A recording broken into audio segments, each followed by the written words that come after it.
اسلام کا معاشی اور سماجی نظام۔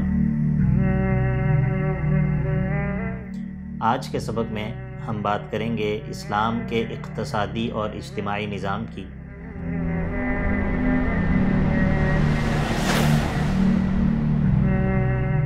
بسم اللہ، الحمدللہ والصلاة والسلام علی رسول اللہ وعلی آلہ وصحبہ ومن والہ۔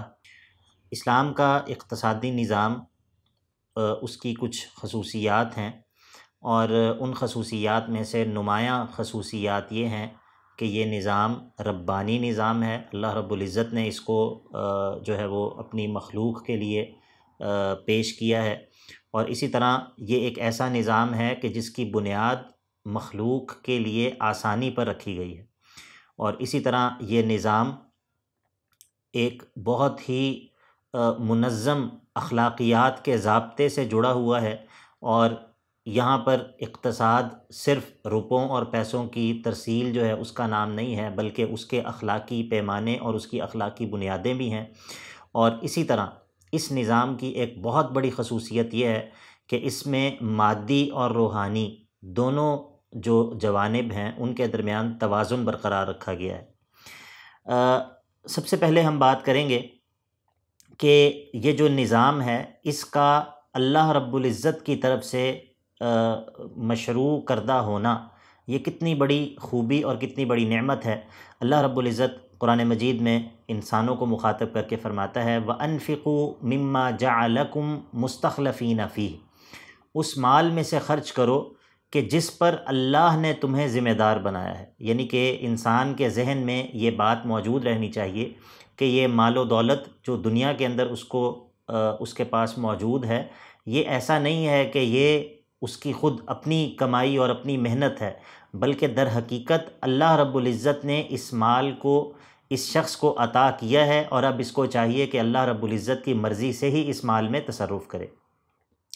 اسی طرح اللہ رب العزت نے مخلوق کے لیے تمام طیبات کو حلال کیا ہے، اور تمام خبائث جو بری چیزیں ہیں ان کو حرام کیا ہے، جیسا کہ اللہ رب العزت قرآن مجید میں فرماتا ہے وَيُحِلُّ لَهُمُ الطَّيِّبَاتِ وَيُحَرِّمُ عَلَيْهِمُ الْخَبَائِثِ، کہ یہ جو رسول ہیں یہ طیبات کا حلال ہونا ان کے لیے بیان کرتا ہے، اور خبائث جو بری چیزیں ہیں ان کا حرام ہونا ان کے لیے بیان کرتا ہے۔ اور اسی طرح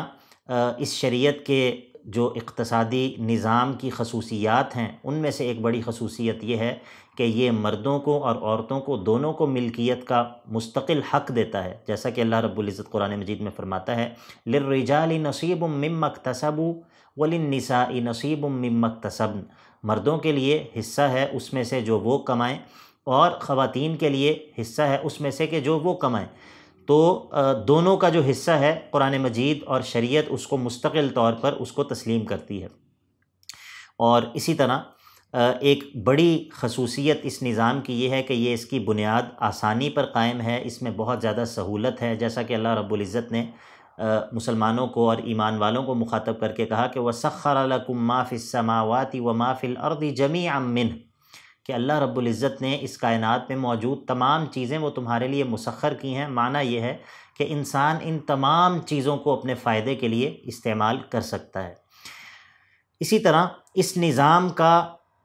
بہت قیمتی جو اخلاقی مبادیات ہیں ان پر قائم ہونا اور استوار ہونا، اس کی دلیل یہ ہے کہ جیسا کہ اللہ کے نبی علیہ الصلاۃ والسلام نے اپنی بہت ساری تعلیمات کے اندر تجارت کرنے والوں کو، لین دین کرنے والوں کو صدق، امانت اور ایک دوسرے کے ساتھ آسانی کرنے جیسی تعلیمات سے جو ہے وہ روشناس کروایا ہے اور اس کی ترغیب دی ہے، جیسا کہ اللہ کے نبی علیہ الصلاۃ والسلام نے فرمایا کہ البیعان بالخیار ما لم یتفرقا فإن صدقا وبینا بورک لہما بیعہما وإن کذبا وکتما محقت برکت بیعہما، کہ اللہ کے نبی علیہ الصلاۃ والسلام نے فرمایا کہ دو سودا کرنے والے جب تک وہ سچ بولتے ہیں اور اپنے سودے کو وضاحت کے ساتھ بیان کرتے ہیں، اس میں کچھ چھپاتے نہیں ہیں، تو ان کی بیع اور ان کا سودا اس میں برکت ڈال دی جاتی ہے۔ اس کے مقابلے میں اگر وہ اپنے سودے کے عیب کو چھپائیں اور جھوٹ بولیں ایک دوسرے سے تو ان کے سودے کی برکت جو ہے وہ ختم کر دی جاتی ہے۔ یعنی کہ ہمارا دین ہمیں جو اقتصادی نظام دیتا ہے اس میں صرف لین دین کے قواعد اور اصول اور ضابطے نہیں ہیں، بلکہ اس کے اندر صدق، امانت، ایک دوسرے کو سہولت دینا، ایک دوسرے کی خیر خواہی کرنا، اس جیسی اخلاقی جو اقدار ہیں ان کی بھی رعایت کی جاتی ہے۔ اور اسی طرح قرآن مجید کی جو تعلیمات ہیں اس میں مادیت اور روحانیت ان کے درمیان ایک عجیب طرح کا توازن جو ہے اس کی تعلیم دی گئی ہے، جیسا کہ اللہ رب العزت قرآن مجید میں فرماتا ہے وَابْتَغِ فِي مَا آتَاكَ اللَّهُ الدَّارَ الْآخِرَةَ وَلَا تَنْسَ نَصِيبَكَ مِنَ الدُّنْيَا، جو کچھ اللہ نے تمہیں دیا ہے اس کے ذریعے تم آخرت کا گھر اس کو بھی تلاش کرو، اس کو پانے کی بھی کوشش کرو، اور دنیا میں اپنے حصے اور اپنے نصیب کو بھی مت بھولو، اس کو بھی تم جو ہے وہ حاصل کرو۔ وَأَحْسِن كَمَا أَحْسَنَ اللَّهُ إِلَيْكَ۔ اسی طرح ہمارے دین نے جو ہمیں اجتماعی نظام دیا ہے، اجتماعیت کا جو نظام دیا ہے اس کی بھی بہت ساری خصوصیات ہیں اور اس کے بہت ساری جو ہے وہ انفرادیتیں ہیں، اور ان میں سے نمایاں چیزیں یہ ہیں کہ ہمارا دین کا دیا ہوا اجتماعی نظام وہ مسلمانوں کے درمیان اخوت کی بنیاد پر قائم ہوتا ہے، اور اسی طرح اس میں ایک کو دوسرے پر جو فضیلت اور برتری دی جاتی ہے وہ اس کے مال اور اس کے سٹیٹس کی وجہ سے نہیں بلکہ اس کے تقوی کی وجہ سے دی جاتی ہے۔ اور اسی طرح یہ وہ اجتماعی نظام ہے کہ جس میں تمام لوگوں کے حقوق بالکل مساوی ہیں، اس میں ایسا نہیں ہے کہ طاقتور کے لیے حقوق کچھ اور ہوں، طاقتور کے فرائض کچھ اور ہوں اور کمزور کے فرائض اور اس کے حقوق کچھ اور ہوں، بلکہ لوگوں کے درمیان عدل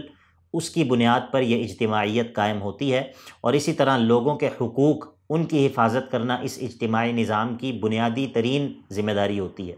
اللہ رب العزت قرآن مجید میں فرماتا ہے انما المؤمنون اخوہ، اور اسی طرح اللہ رب العزت قرآن مجید میں فرماتا ہے کہ لا ینہاکم اللہ عن الذین لم یقاتلوکم فی الدین ولم یخرجوکم من دیارکم ان تبروہم وتقسطوا الیہم ان اللہ یحب المقسطین، کہ اگر اسلامی معاشرے میں ایسے کفار موجود ہوں جنہوں نے مسلمانوں کے ساتھ جنگ نہ کی ہو، مسلمانوں پر ظلم اور زیادتیاں نہ کی ہوں، تو ان کے ساتھ بھی عدل و انصاف کرنا یا ان کے ساتھ نیکی سے پیش آنا قرآن مجید اور اللہ رب العزت اس چیز سے تمہیں منع نہیں کرتا ہے۔ اسی طرح اللہ رب العزت قرآن مجید میں فرماتا ہے ان اکرمکم عند اللہ اتقاکم، تم میں سے اللہ کے ہاں سب سے زیادہ معزز وہ شخص ہے جو تم میں سب سے بڑھ کر متقی ہے۔ اور اسی طرح اللہ کے نبی علیہ الصلاۃ والسلام نے فرمایا ان من احبکم الی واقربکم منی مجلسا یوم القیامت احاسنکم اخلاقا،